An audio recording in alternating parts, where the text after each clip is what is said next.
मराठवाड्याच्या कडेकडेने वसलेलं, डोंगरांच्या सावलीत हरवलेलं एक लहानसं छोटंसं गाव.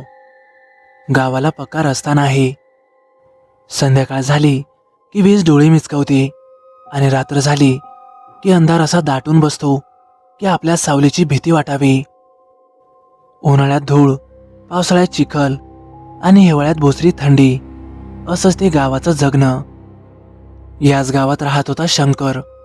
अंगाने मध्यम, काळवंडलेलं शरीर, ऊन आणि वारा अंगावर झेललेला चेहरा आणि डोळ्यात कायम काळजी. त्याची बायको सुधा, वयाने लहान पण आयुष्याने लवकरच प्रौढ केलेली. त्यांचं नुकतंच लग्न झालेलं. सुखी संसाराची स्वप्न दोघांनी पाहिली होती, पण गरिबीनं मात्र त्या स्वप्नांना फारसं खतपाणी घातलं नव्हतं. घरी 2 एकर कोरडवाहू शेती, तीही पावसावर अवलंबून. कधी पीक यायचं तर कधी निसर्ग पाठ फिरवायचा. गावात रोजंदारीचं काम फारसं नव्हतं, म्हणून शंकर आणि सुधा दरवर्षी ऊसतोडीला जायची. ऊसतोड म्हणजे फक्त काम नाही, तर एक वेगळंच आयुष्य. रात्रभर कष्ट, थंडी, अंधार, घाम आणि हाताला पडलेले फोडं, पायाला लागलेली सूज, आणि तरीही पुन्हा सकाळी कामाला उभं राहायचं. ऊसतोड कामगारांचं आयुष्य रात्रीचं. चंद्र, तारे आणि ऊसाच्या शेतातला सळसळणारा वारा हेच त्यांचे सोबती असतात. रात्रीचे आवाज जास्त तीव्र वाटतात. लांब कुठेतरी कुत्र्याचं रडणं, घोबड्यांचा चित्कार आणि कधीकधी कोणीतरी हाक मारल्याचा भास. शंकर आणि सुधा बैलगाडीने ऊस फॅक्टरीत टाकून रोज संध्याकाळी परत यायचे. सर्जा आणि राजा हे त्यांचे 2 लाडाचे बैल. मालकासारखीच निष्ठा, अंधारातही रस्ता ओळखणारे.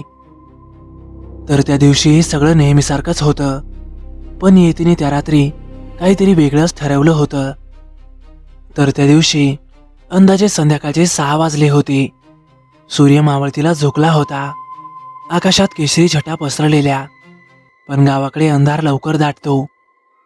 शंकर आणि सुधा ऊस फॅक्टरीत ऊस टाकून बैलगाडीत बसले होते. बैलगाडीचा करकरसा आवाज. सर्जा आणि राजा हे वेगाने चालत होते. जणू काही त्यांनाही घराची ओढ लागली असावी. फॅक्टरीपासून गावाकडे येताना एक ओढा म्हणजेच एक जुना पाट लागायचा. पावसाळ्यात तिथं पाणी असायचं, पण उन्हाळ्यात मात्र तो कोरडा असायचा. पण लोक मात्र तिथून जाताना नेहमी सावध असायचे. पाटाच्या बाजूला भली मोठी उंच उंच झाडं होती. त्यांच्या फांद्या आकाशात हात पसरवल्यासारख्या दिसायच्या.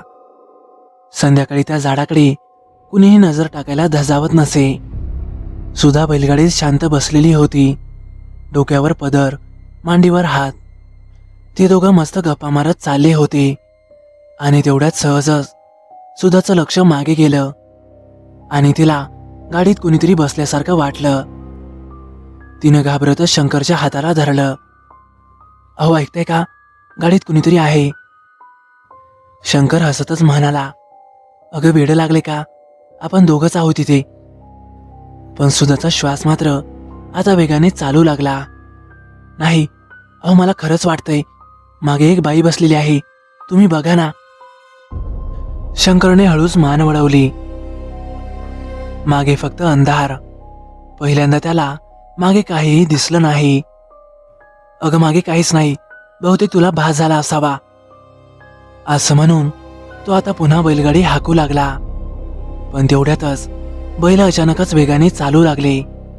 सर्जा राजाच्या नाकातून जोरात श्वास सुटू लागला, जणू त्यांनीही काहीतरी पाहिलं असावं.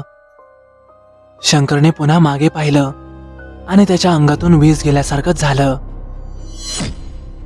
कारण गाडीच्या मागच्या बाजूला एक बाई पाठमोरी बसलेली होती. फाटकी नऊवारी साडी, केस पूर्णपणे चेहऱ्यावर आलेली आणि चेहरा खाली झुकलेला. ती अगदी शांत बसलेली होती. शंकर थरथरत्या आवाजातच म्हणाला, कोण आहात तुम्ही आणि कधी बसलात गाडीत? ती मात्र काहीही बोलली नाही.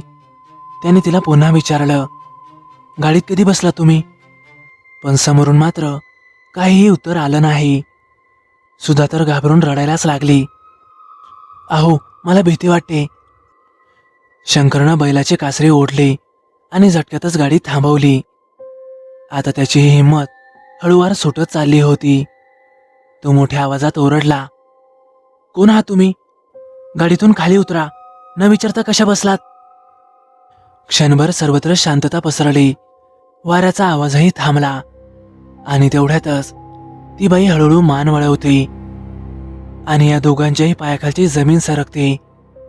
कारण तिचा चेहरा पूर्णपणे उलट दिशेने वळवलेला, डोळे पूर्ण उघडे, पांढरे आणि जबडा फाटलेला. तिच्या तोंडातून काळं रक्त टपकत होतं. सुधा जोरात किंचाळली. शंकरच्या हातातली दोरी सुटली. त्या दोघांनीही झटक्यातच पुढे पाहिलं आणि शंकरने जोरात बैल हाकायला सुरुवात केली. त्या दोघांचंही अंग थरथरत होतं. सर्जा आणि राजा जीवाच्या आकांताने आता पळू लागले. गाडी उसळत होती. ओढा पार झाला आणि त्या पाटाच्या बाहेर येताच ती बाई अचानक गायब झाली. जणू ती कधी गाडीत नव्हतीच. पूर्ण गाडी आता रिकामी. गाडीत फक्त शंकर आणि त्याची बायको सुधा. त्या दोघांचंही अंग थरथर कापत होतं. तोंडातून अजिबातच शब्द निघत नव्हते, फक्त श्वास आणि हृदयाचे ठोके. थोड्या वेळातच ते घरी पोहोचले, पण तो अनुभव मात्र त्यांच्या मनात कायमचा कोरला गेला. ती नेमकी कोण होती आणि आमच्या गाडीत का बसली होती? या प्रश्नांची उत्तरं शंकरला पुढच्या आयुष्यात वेगवेगळ्या रात्रींमध्ये मिळणार होती.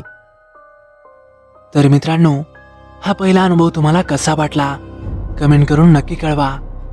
आणि आता शंकरच्या आयुष्यातील दुसऱ्या अनुभवाला आपण सुरुवात करीत आहोत.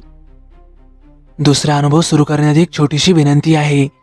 जर आतापर्यंत तुम्ही आपल्या चॅनलला सबस्क्राईब केलं नसेल तर नक्की सबस्क्राईब करा आणि बाजूला येणाऱ्या बेल आयकॉनलाही नक्की दाबा. तर चला मग आता शंकरच्या दुसऱ्या अनुभवाला सुरुवात करूया.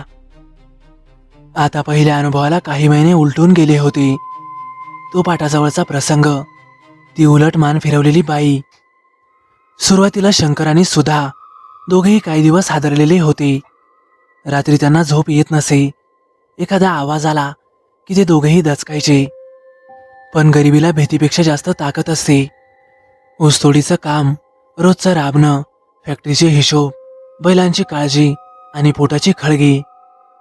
हळूहळू त्या अनुभवावर माती पडली. असू दे, कदाचित आपलाच भास असेल असं स्वतःला समजावून ती आता पुढे चालू लागली. तर तो दिवसही नेहमीसारखा सुरू झाला होता. सकाळपासूनच ऊस तोडून बांधून गाडीवर रचायला जरा उशीर झाला. ऊसाची गाडी पूर्ण वरपर्यंत रचलेली होती. दोन्ही बाजूला ऊस बाहेर आलेला, मधोमध बांधलेल्या दोऱ्यात आणलेल्या. आणि शंकर नेहमीसारखाच धोऱ्यावर पुढे बसलेला, हातात कासरा, आणि सुधा बाजूने चालत होती. गाडी अगदी संथ गतीने फॅक्टरीच्या दिशेने चालू लागली. निघायला जरा उशीरच झालेला. घड्याळात पाहिलं तर रात्रीचे 8 वाजून गेले होते. आज जरा गारवारा सुटलेला. आकाशात चंद्र अर्धवट ढगांमध्ये लपंडाव खेळत होता. रस्त्याच्या दुतर्फा ऊसाची शेतं, वाऱ्याने ऊस सळसळत होता. तो आवाज असा वाटायचा जणू काही कोणीतरी कुजबूज करतंय. शंकर आणि सुधा मस्त गप्पा मारत चालले होते. काही घरच्या, पुढच्या हंगामाच्या आणि कर्जाच्या. तेवढ्यातच अचानक बैलगाडी थांबली. सर्जा आणि राजा पुढे जाण्याऐवजी मागे मागे सरकू लागले. नांगरलेली माती नाही ना खाली चिखल. रस्ता अगदी मोकळा, तरी बैल मागे काय येत होते. ए राजा, काय झालं रे तुला? शंकर ओरडूनच म्हणाला.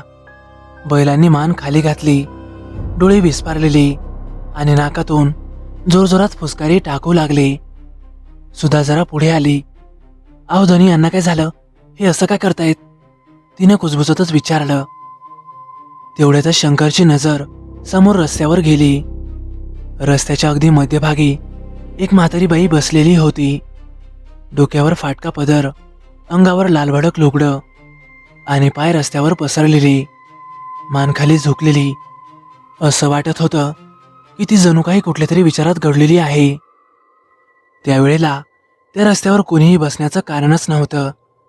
शंकर आणि सुधा दोघंही एकमेकांकडे पाहू लागले. एवढ्या रात्री ही कोण असेल? सुधाचा आवाज थरथरत होता. सुधानं हळूच टॉर्च काढला आणि प्रकाश त्या म्हातारीकडे टाकला. लाल लुगडं, काळपट हात आणि चेहऱ्यावर विचित्र शांतता. ओ आजी, शंकरनं तिला हाक मारली. काय झालं तुम्हाला? काही मदत पाहिजे का? अशा रस्त्यात का बसलात? क्षणभर काहीच हालचाल नाही. मग ती म्हातारी हळूहळू उभी राहिली. तिची हालचाल नैसर्गिक वाटत नव्हती. जणू सांध्यांमध्ये सुकलेलं लाकूड अडकलेलं असावं. ती काहीही न बोलता झटक्यातच उठली आणि पुढे चालू लागली. शंकर जरा गोंधळला. अहो ऐका ना, कुठे चाललाय? पण समोरून मात्र काहीही उत्तर आलं नाही. शंकर खाली उतरला. सुधाही त्याच्या मागे गेली. ती दोघंही तिच्या जवळ आली आणि तेवढ्यातच शंकरची नजर तिच्या पायांकडे गेली आणि त्या क्षणी त्याचं काळीजच गोठलं. ती पुढे चालत होती, पण पाय मात्र मागच्या दिशेला होते. म्हणजे शरीर पुढे आणि पावलं उलटी. शंकरच्या हातातून टॉर्च खाली पडला. त्यानं घाबरूनच सुधाचा हात घट्ट पकडला. सुधा, मागे ये. चल पटकन. सुधानं काही विचारायच्या आतच तशा आवाजातली भीती तिला जाणवली. ती दोघं पुन्हा बैलगाडीजवळ उभे राहिली आणि त्या म्हातारीकडे पाहू लागली. ती अजून थोडी पुढे गेली आणि मग अचानकच थांबली आणि मग मागे वळून पाहिलं. तिचे डोळे खोलखोल गेलेली. चेहऱ्यावर कसलीही भावना नाही, फक्त तिची नजर सरळ आत्म्यापर्यंत भेदणारी. त्या नजरेतनं राग होता ना करुणा, फक्त रिकामीपण. पुन्हा ती चालू लागली आणि मग थोड्याच अंतरावर ती अंधारात विरघळून गेली, जणू धोक्यासारखी. काही क्षण दोघंही स्तब्ध उभे होते. वारा पुन्हा सळसळू लागला. कुत्रं दूर कुठेतरी भोंकू लागलं. शंकरनं खोल श्वास घेतला. चल, इथं थांबायचं नाही. तो बैलगाडीपर्यंत आला. सरच्या राजाला हळूच फटकारलं. यावेळेला बैल थांबले नाहीत, जणू त्यांनाही त्या जागेपासून पळ काढायचा होता. ऊस फॅक्टरीत ऊस टाकून दोघंही घरी परतले. घरात दिवा लावला, पाणी प्यायले, पण मन काही शांत होईना. मग शंकरनं सगळी हकीकत सुधाला सांगितली. अगं, तिचे पाय उलटे होते. हे ऐकताच सुधाच्या अंगावर काटा आला. ती थरथरतच म्हणाली, अहो, आपण पुन्हा त्या जागेवरून जायचं नाही. शंकर मात्र गप्प राहिला, कारण त्याला हे माहीत होतं की गरिबाला रस्ता बदलता येत नाही आणि त्याच रस्त्यावर अजून काही अनुभव त्यांची वाट पाहत होते.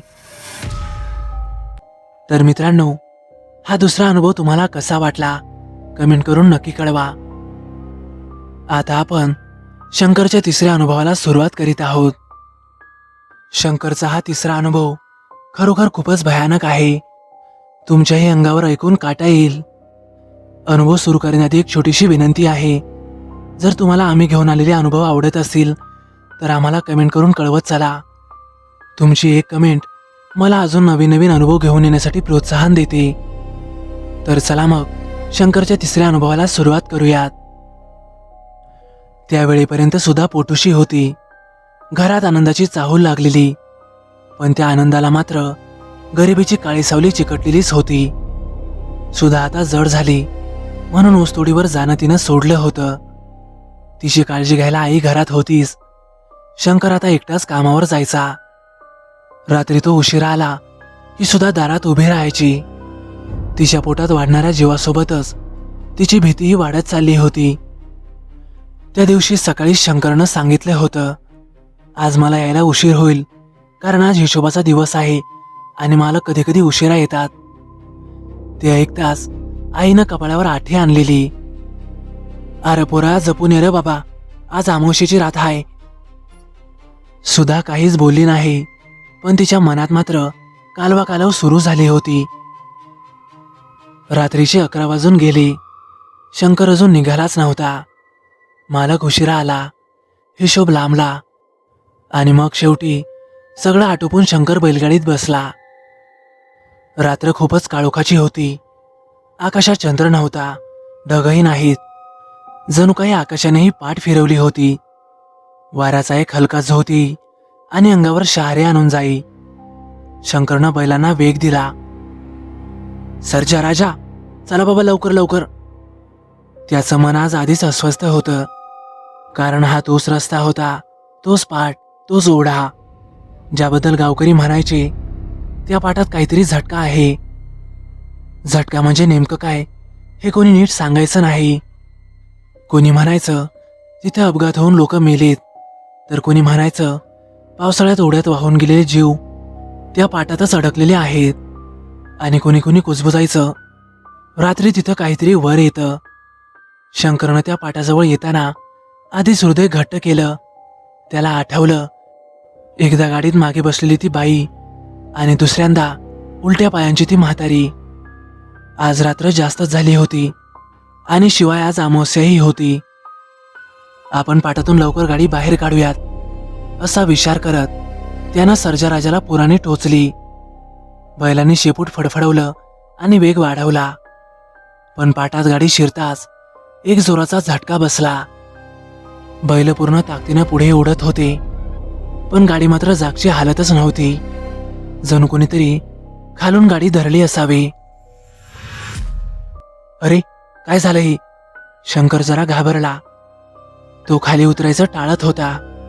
तेवढ्यातच त्याच्या मनात विचार आला, कदाचित झाडाच्या मुळात चाक अडकलं असावं. आजूबाजूला पूर्ण अंधार, फक्त रातकिड्यांचा किरकिराट. त्या आवाजात वेडसरपणा होता. जणू काही सगळं वातावरण शंकरवर हसत होतं. तो नाईलाजाने खाली उतरला. हातात टॉर्च म्हणजेच बॅटरी. पाय जमिनीवर टेकवला आणि त्याचा पाय घसरला. तोल सावरत त्यानं चाकाकडे टॉर्च मारला आणि त्या क्षणी त्याच्या पायाखालची जमीनच सरकली. बैलगाडीचं चाक एका मानवी हातात अडकलेलं होतं. तो हात माती फाडत थेट जमिनीतून बाहेर आलेला होता. काळपट, सडलेला, पण अजूनही रक्त उघळत होतं. बोटं वाकलेली, जणू अजूनही काहीतरी पकडायचा प्रयत्न करत होती. शंकरच्या तोंडातून शब्दच फुटला नाही. त्याचा मेंदू सुन्न झाला. पाय हलत नव्हते. क्षणभर त्याला असं वाटलं की डोळे त्याला फसवत आहेत, पण नाही, कारण तो हात हलत होता. हळूहळू, जणू काही चाक अजूनच आत ओढायचा प्रयत्न करीत असावा. शंकरला काहीच सुचेना. तो थरथरतच देवाचं नाव घेत राहिला. देवा मारुतीराया, वाचव रे बाबा, बाळासाठी तरी वाचव. गाडीत ऊस नव्हता, पण ऊस कापायचा कोयता हा नेहमीच गाडीत ठेवलेला असायचा.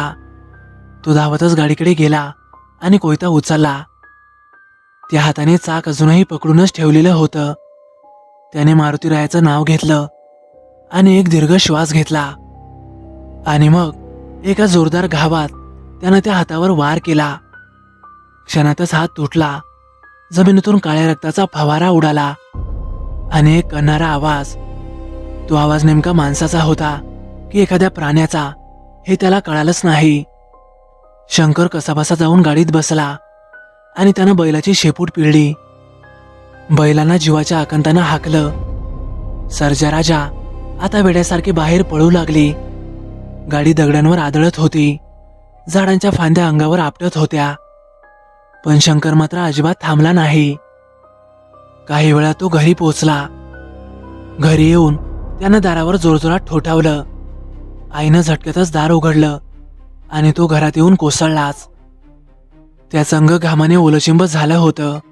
डोळे लालबुंद. सुधा आणि आई दोघेही त्याला बघून घाबरल्या. अरे काय झालं तुला, असा का थरथरतोयस? आईने त्याला विचारलं. सुधाने आधी त्याला पाणी पाजलं. बैलांना सोडून त्याने बैलांना वैरण टाकली आणि मग शंकरनं सगळा प्रसंग घरी सांगितला. तो प्रसंग ऐकताच सुधाच्या अंगावर काटा आला. ती पोटावर हात ठेवून बसली. आईनं कपाळावर हात मारला. बापरे, शंकर्या, देवाचीच कृपा रे बाबा, म्हणूनच तू जिवंत परत आलास. नाहीतर त्या पाटात अडकलं की कोणी बी परत येत नाही. तरी मी तुला आधीच बोलले होते की उशीर झाला तर तिथेच राहा, पण तू तर कोणाचं ऐकतच नाहीस. गावकरी म्हणतात की एक ऊसतोड कामगार ऊस घेऊन जात असताना ओढ्यातच पडला होता आणि गाडी सकटच त्याचा तिथे मृत्यू झाला. त्याचं प्रेत कधीच कोणाला सापडलं नाही आणि तेव्हापासूनच गावकरी म्हणतात की त्या जागी काहीतरी झटका आहे. अनेक लोकांना त्याचा अनुभव आलाय. मी तुला अनेक वेळा सांगितलंय की त्या पाटातून येत जाऊ नकोस, पण तू मात्र माझं ऐकतच नाहीस. त्यानंतर मात्र शंकर पुन्हा कधीही त्या पाटातून आला नाही. तो थोडा लांबवरून पण सुखरूप रस्त्यानेच येत असे. तर मित्रांनो, कसे वाटले तुम्हाला हे अनुभव? आवडल्यास नक्की लाईक करा, कमेंट करायला विसरू नका. आणि हो, आपल्या चॅनलला आतापर्यंत सबस्क्राईब केलं नसेल तर नक्की सबस्क्राईब करा आणि बाजूला येणाऱ्या बेल आयकॉनलाही नक्की दाबा. या 3 अनुभवांपैकी तुम्हाला सर्वात जास्त कुठला आवडला हे मला कमेंट करून नक्की कळवा. तर चला मग भेटूया परवा एका नवीन अनुभवासह. धन्यवाद.